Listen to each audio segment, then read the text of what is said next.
morning, everyone. I hope you are all recovered after the party yesterday. I still think it was amazing. I will remember it for many years. If you haven't been there, you can watch Dylan's stuff on YouTube later.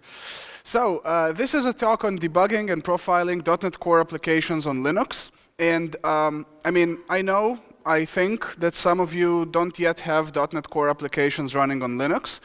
But this is something to consider if you will at some point deploy .NET apps on Linux. If you want to know what the diagnostics story looks like, if you want to know what to do if you will need to profile, to investigate performance issues, to analyze core dumps, this is the talk for you. And if you're using .NET Core on Linux today, hopefully this will give you some ideas and tools and show you what things are possible. So my name is Sasha. I work for a training and consulting company called Sela. I'm based in Israel, and I like coming to DotNext often. I'm also on the program committee, so I'm deeply invested in this conference, and I really enjoy it very much every time. So this is the plan for today. First of all, it's pretty crazy, I think, that we got to the point where we can actually talk about debugging and profiling .NET applications on Linux. This is, like, in the first place, pretty incredible. And the plan for today is to give you 5 things, to give you 5 takeaways from this talk. One is profiling CPU activity, figuring out where the CPU time is going. 2 is visualizing this information using flame graphs, which is something on Windows we're not exactly used to. But on Linux, flame graphs are a really useful visualization method, and we will apply it multiple times throughout the talk. We'll see some of the Linux tracing tools and how they can be used with .NET Core applications. In many cases, the same tool works exactly as is. We just need a little bit of information from the .NET runtime to make that tool useful for .NET processes as well. We'll talk about what I call here .NET Core runtime events, such as garbage collections, JIT compilation, assembly loading, all these low-level events coming from the CLR, and how to capture them and visualize them as well.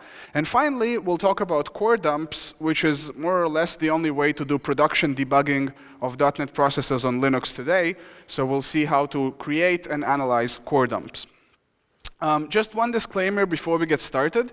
Some of this stuff is changing. .NET Core is still under rapid development, even though we are talking about .NET Core 2.0, and everything I'm showing you here works with the latest build. But tomorrow something could change. Don't blame me. Check out the documentation, check out online sources for more information. And some of this actually relies on scripts that I hacked together just to support my demonstrations. So in terms of operating systems, just to give you, some parallels with other platforms to explain what we're looking at. So we'll see how to do CPU sampling, which is something that on Windows can be done using ETW as well as other tools. We'll talk about dump files, which we also have equivalents for on Windows. We'll talk about dump analysis. So really, the scenarios are more or less the same. The difference is just the tools and how to apply them and various quirks along the way. So this is a talk on the Linux side of things, but these things can absolutely be done on other platforms as well. Before we get started, just a bit of theory and an important mention about overhead. Some of the tools I'll be showing you today need careful management, so you don't collect too much information, so you don't end up with very large trace files, so you don't spend a lot of resources and slow down the system just by running the performance tool. So make sure you keep in mind the overhead, and I'll address it once or twice during the talk. And the second thing I want to mention is the distinction between sampling and tracing tools, which will come up during the presentation. When we say sampling in the performance profiling context, we mean looking at samples of what the system is doing over time, not tracing every single thing that's happening, but looking at samples at predefined time intervals, for example. Looking at the system every 10 milliseconds and seeing what's happening. We use sampling for really high-frequency events, where we can't record every single event, so we have to use some sort of statistical sampling. And tracing, when I'm going to say tracing in this presentation, I mean actually recording every single event, recording every occurrence of the event, and then analyzing it later or processing it in real time. So that's just, again, terminology. So let's start with the official story. Like, how does Microsoft expects us to diagnose performance issues with .NET applications on Linux. These are the different performance information sources we have available. And there is a tool that we'll look at very, very briefly, which can collect information from a lot of these sources. So starting very high up top, in the .NET application itself, you have access to the event source API, which is also available on Linux, for emitting various kinds of profiling information, events basically. On Windows, these would be ETW events. On Linux, we don't have ETW, but we have something similar, which we'll talk about later. Then underneath your .NET applications, we have the CLR itself. And the CLR has a bunch of interesting events as well, for garbage collections, assembly loading, monitor contention. There's a bunch of interesting things we can collect and analyze and record. Then at the library level, operating system libraries, the kernel itself, Linux has a lot of stuff to offer which is not .NET specific anymore. And we'll see examples of that as well. Tracing things like disk accesses, understanding context switch latency. These are things that we can do at the OS level, not even specific to .NET applications at all. And on the very bottom of everything, we have the hardware as well, which provides interesting performance information. So the CPU, modern CPUs, are equipped with lots of performance counters for things like cache misses, branch mispredictions, and of course, all this information can be used with .NET apps as well, and on Linux specifically. So again, the official story. How do you use all these various performance sources on Linux? Microsoft provides a script called perf collect, which is capable of recording various kinds of performance information on Linux and then analyzing it later. So here's how it would work. You download that perf collect tool. It's just a bash script. There's no dependencies you have to install up front. And then perf collect helps you install all the prerequisites you need on your specific distribution. So it downloads and installs everything you need for the actual data collection. And then you run perf collect, and you collect performance information. That would include CPU usage, GC activity, a bunch of other events, and you can slightly customize what actually ends up collected. And here's where the story turns a little sour, in my opinion. At this point, you're supposed to take the result of the recording and copy it over to a Windows machine, which is where you use perf view, which I hope some of you are already familiar with. I've done a talk about it at one of the previous conferences. And you open the trace file in perf view and view the results. And even though some performance work can actually be done on the original Linux system, it definitely looks like, if you check out the documentation, that this is the workflow you are supposed to follow. And I have multiple problems with this. Among other things, you don't always have a Windows machine that you can copy the trace file over and so on.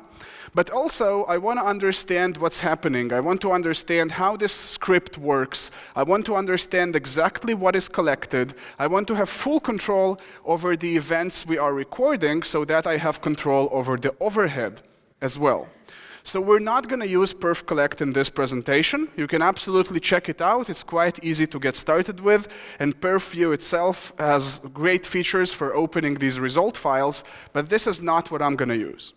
I'm going to start from basic principles. And on Linux, performance investigations usually begin with the perf tool. And perf is a multi-tool for doing various kinds of performance work on Linux.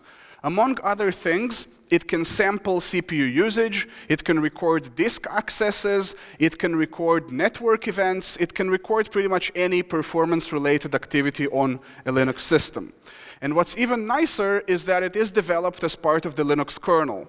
So it's available on all the different distributions, and if it's not available, you can build it from source. It's a tool that you can always use on Linux. And it's designed for production use. It doesn't have a UI, God forbid. It doesn't have any complicated dependencies. You can use perf pretty much everywhere, including on production systems. So here's how perf works more or less under the covers. Perf is a kernel mechanism, and there's a bunch of different things, events, that can feed into the perf infrastructure. And that includes things like low-level CPU events, cache misses, branches predicted, instructions, and so on, page faults and higher-level software events, scheduler events like threads moving from one CPU to another, context switches, that kind of thing, even higher-level stuff like file accesses, and you can also use perf for tracing user space stuff, such as memory allocations in an arbitrary program through the malloc call, or any other function in user space, essentially. And then what happens is all these different events feed into this perf events infrastructure in the kernel, and then they can go into a file, which you can analyze later, or into memory buffers, which you can analyze in real time. But most users of perf, they record to a file and analyze later. There's not a lot of tools that actually do real-time analysis. And the perf collect approach I was telling you about over here, it uses a file. So it records a lot of events into a file, and then you can open that file elsewhere and analyze the results. And that in itself produces a certain overhead. If the rate of events is very high, you're going to have lots of disk activity to write these events into a file, and it will be expensive to open the recording as well. So a little later, I will show you an alternative which doesn't rely on files, which doesn't require recording every single thing into a file for analysis. So this is the perf story. And before we can analyze the results, before we can analyze any kind of recording of a .NET process, we need to talk about a little something that is always a pain, especially with dynamic languages that get compiled at runtime, like .NET, and that's debug information, or symbols. So on Windows, you're probably familiar with symbols, PDB files, right? On Linux, there's a similar story. If you want to see function names in your recording results, in your analysis tools, you will need debug information. You will need symbols. So for the runtime itself, and for anything that is statically compiled, like C, C++ code, you can get debug information just like on Windows using debug information files. But for JIT compiled code, you don't have symbols ahead of time. You don't have a PDB file for code which is compiled at runtime. So when you open a recording, you will often see a bunch of addresses, exactly in the places you care about. You will see function names for statically compiled code, but you will not see function names for your C# code, which you care about and want to profile. So the way to address this is to get debug information. And unfortunately, for different kinds of functions, there are different sources of debug information. I have a few examples here. I'm not going to go over them in a lot of detail, but just as an example, again, anything that is statically compiled, you can get debug information from the binary itself or as an additional package, but it is statically available. But for JITted code, for code that's compiled at runtime, you will need the CLR to generate special debugging information. For any method which is JIT compiled, you will need extra information that tells you how to map addresses to function names. And this information on Linux is emitted by the runtime into a bunch of simple text files that sit by default in the temp folder and have a specific pattern so that other tools can find them. And perf, specifically, which I was talking about, can find this information there. Okay, so I've been telling you enough theory. I want to show you an example of actual CPU profiling using these tools. But one last thing I have to tell you is the visualization we will use. And I've been talking about flame graphs on Windows as well for quite a few years now. It's a very useful visualization method for performance information, for call stacks. Unfortunately, on Windows, it's not yet gaining the recognition it should be gaining. So I'm going to talk about it very, very briefly, and we'll see multiple examples in my demos. So a flame graph is a way of visualizing lots of stack traces. You have lots and lots of stack traces of interesting things happening in your program, and you want to put them in a single interactive diagram. So flame graphs are a quite popular way of doing this. They were invented by Brendan Gregg, who's a Linux performance architect. And a flame graph is an interactive diagram where each rectangle you see is a function or a method, depends on what you want to call it. The vertical axis the vertical axis is the stack trace. Functions calling each other are shown vertically on the vertical axis.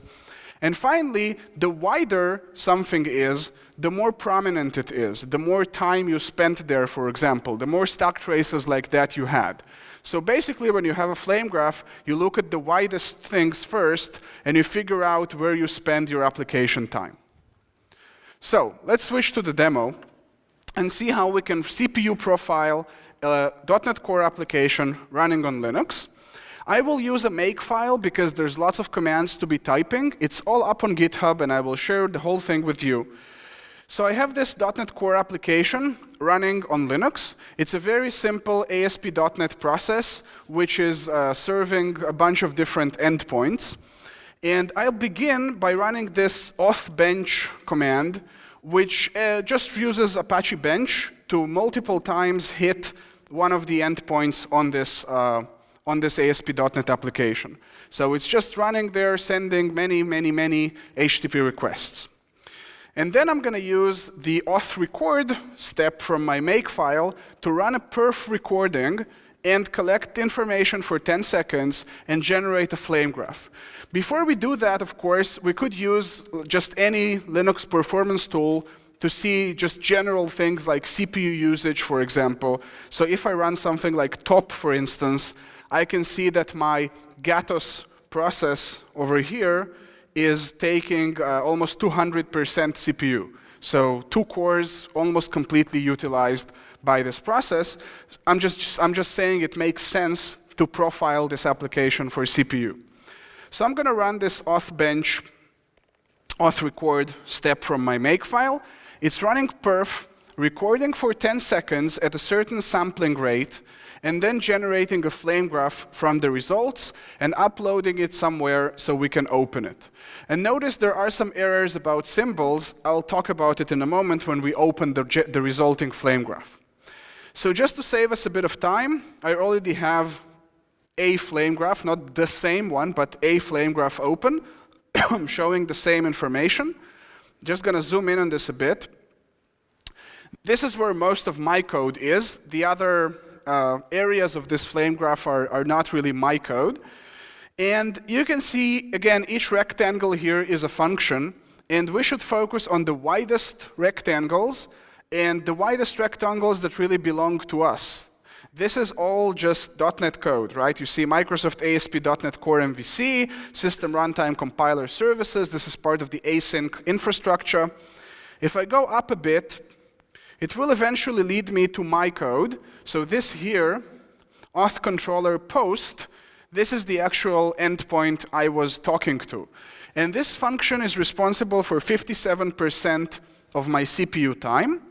And then if I'm interested in what it did to consume so much CPU, I can just go up. I can keep going up the vertical axis. And this leads me, for example, to here, which is Microsoft ASP.NET Core Cryptography Key Derivation PBKDF2 Managed PBKDF2 Provider. It's a cryptography API which is running a hash algorithm. So it looks like my authentication controller is spending lots of CPU time in the cryptography API doing hashing. And if I'm interested in what happens there, I can keep going up. And then you see there's lots of allocation-related stuff. So it's not actually even the cryptography work. You see here, there's lots of array allocations and some more array allocations. And let's see what this is here. So this is actually not showing me function names, right? You see system private corelib, system security cryptography algorithms. These are some functions with missing symbols. And I promised I would address this in a bit. So if we go back to my terminal, you can see that perf complained about symbols missing for certain assemblies. So for JIT compiled code, I actually have symbols. For statically compiled code, I also have symbols, but there's also something in between, which is code which is managed, but still compiled ahead of time, right? On Windows, it's engined code. So we have a similar thing on Linux as well. It's called cross-gen, and it compiles C# code to native code ahead of time. And we don't have like easy symbol support for code that was passing through the cross-gen pipeline. I have a script, which I didn't use in this example, which would generate symbols for cross-gen code and merge them back in and sort of make the whole thing work, but it's not a very pretty story right now. So just to let you know, I'm not ignoring this. I'm just not going to spend the 25 minutes explaining this now. But I have all the information for you if you'd like to check it out. So we have a flame graph showing CPU utilization in a .NET Core app running on Linux. We didn't do any extra preparation, except one little thing. When I launched my .NET application, I used an environment variable here called com plus perf map enabled equals 1. And what this did is tell the CLR, tell the JIT compiler, that it has to generate the symbol information for me. If I don't turn on that environment variable, I will not get symbols for JITted code. And you can actually see where this symbol file is if I just go ahead and look at my temp directory. So there is a file there called perf-theprocessid.map, which has mappings between function addresses and function names. And this information is necessary if you want to see function names for JITted code. So among other things, you would have to set this environment variable, or you will only have partial function names in your results. I have a checklist at the end of all the different things you need to remember if you want to do profiling successfully. So this was a quick example of CPU profiling, but there are other interesting things as well that we might be interested in. And before we go there, I just want to show you briefly an alternative to the perf approach of doing things. The perf approach of doing things, as you remember, relies on a file. We record lots of events into a file, and then we analyze that file later. The file can grow pretty big, which makes it not quite appropriate for high-frequency events or for continuous monitoring. If you want to do profiling for an hour and then look at the results, you will not be able to record to a file and then open the file. The file will be bigger than your disk, and you will not be able to open it. So there is an alternative on Linux coming up over the last few kernel releases, which is called BPF. And I wish we could go into more detail about BPF itself. But what you need to know, which is critical for us here, is that BPF presents an alternative to recording every event into a file, where the perf approach is writing every single event to a file and analyzing that file later. The BPF approach is you do the analysis in the kernel where the events occur, and you don't write anything to a file. Instead, you have an in-memory data structure which you share with user space, which you share with the user application, and visualize that data structure. So you don't record every single event into a file. You do the aggregation in the kernel, and you only share the result of that aggregation with user space. And this allows for continuous monitoring. You can run for hours like this because you're not accumulating more and more events. And this allows for much higher frequency event collections. You can have events happening at a rate of millions of times per second, and it will still kind of work because you're not trying to write out something to disk millions of times per second. So we're going to use a few tools based on BPF as well. Perf doesn't use BPF. We're going to use a few tools based on the BPF technology. And the tools I'm going to be showing you are part of a tool collection called BCC. I am one of the contributors, and there's people working on it from Facebook, VMware, PlumGrid, Netflix, a bunch of other companies as well.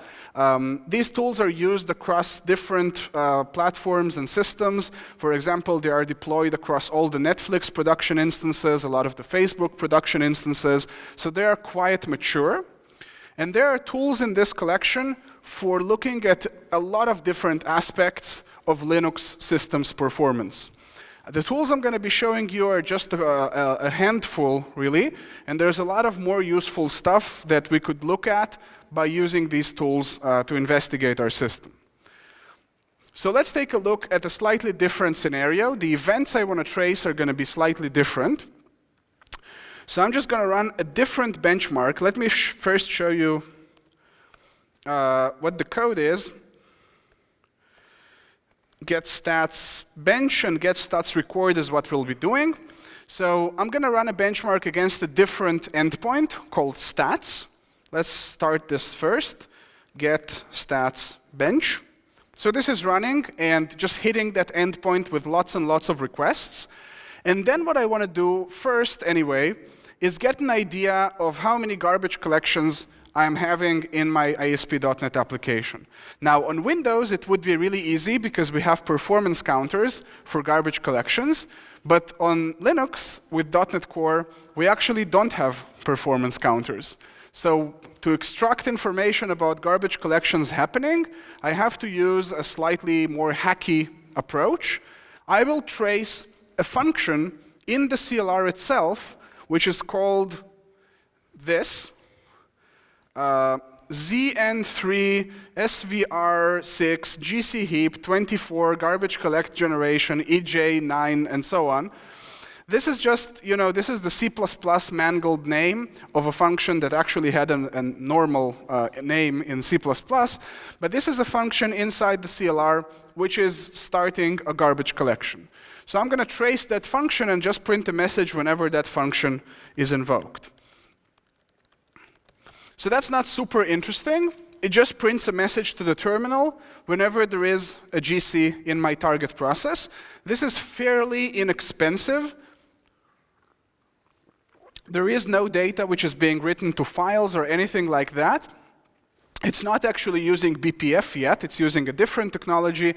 But this is fairly low overhead and replaces performance counters for me as a hack.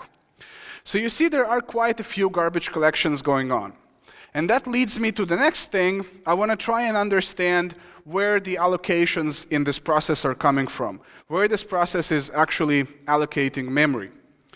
So for this, we will use BPF-based tools.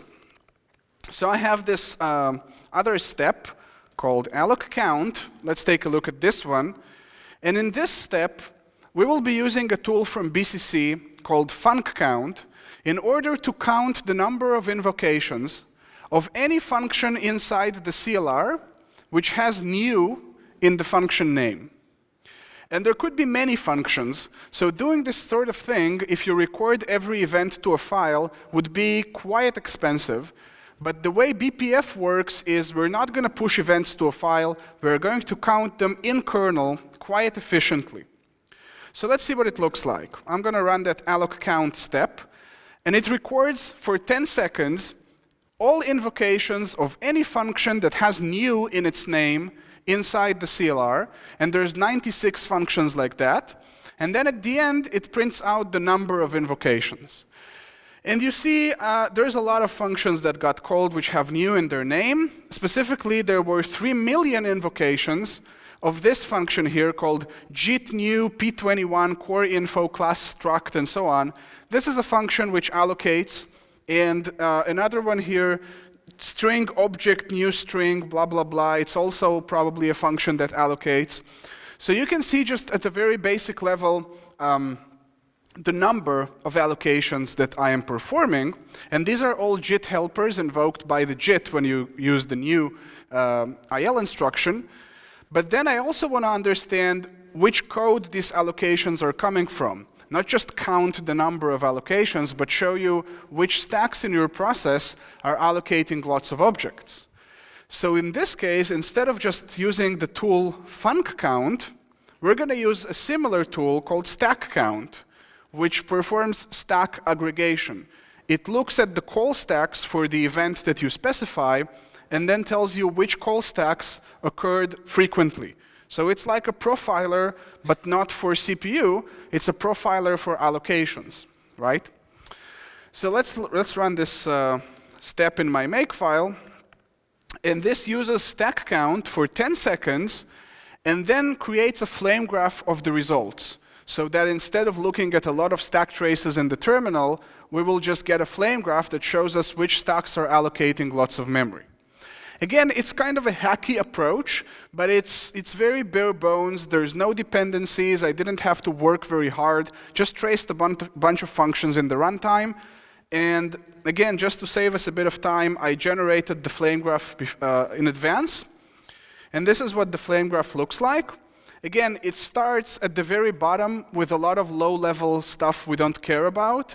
Lots of, again, async infrastructure calls.